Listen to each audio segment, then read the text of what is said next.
Dating in New York City, it's never easy, and some say it's getting even worse. My next guest, she took to social media to explain the latest dating trend. Take a look. Girl, you're being ghosted? I'm out here being zombied. It's like ghosting, but he comes back from the dead after a couple months and hits you up. Oh, she said it right. Mariel Darling got over 1.5 million views on that post. Now, she even wrote a song about it. She's joining me this morning, and I'm even off camera. We're just like, oh, why? How is it this difficult in a city like New York City with like over 7 million people that dating is so difficult? And why do we experience getting zombied? First, explain what getting zombied is. So, getting zombied is worse than being ghosted because they leave your life and then they come back from the dead a couple months later, years later, and it's just torture. Okay, but why do you think that is? In a city like New York, there are people at your disposal, and we have our devices. There's people in person, there's people on screens. Yeah. You don't even really get to know a person's real personality and at their core because we have these screens in front of us to divide us. Yeah. And I think that with the rise of social media, dating has just completely changed.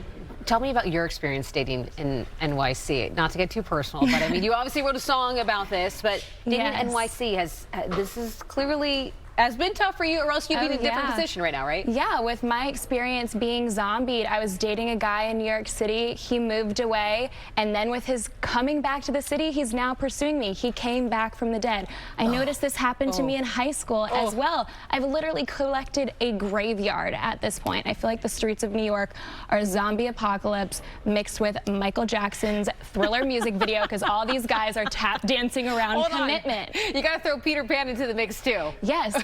Peter Pan syndrome. These men cannot grow up. Is it just like afraid of a commitment thing, or is it just like a buffet here in New York City where there's actually more women than there are men? Yeah.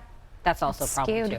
Okay, any like crazy dating stories that you've had? Because I mean, you're not the only person that's probably experienced this in New York City, right? Definitely not, since the overwhelming response from my video, the relatability of this issue. Yeah.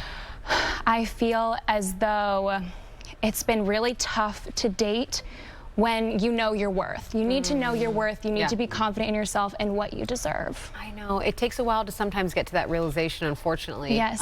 So I wrote a song about it. I took a page out of Taylor Swift's book, and I'm writing about my dating experiences. It's so true, because it is so relatable. It's so now, especially with dating apps and all these choices.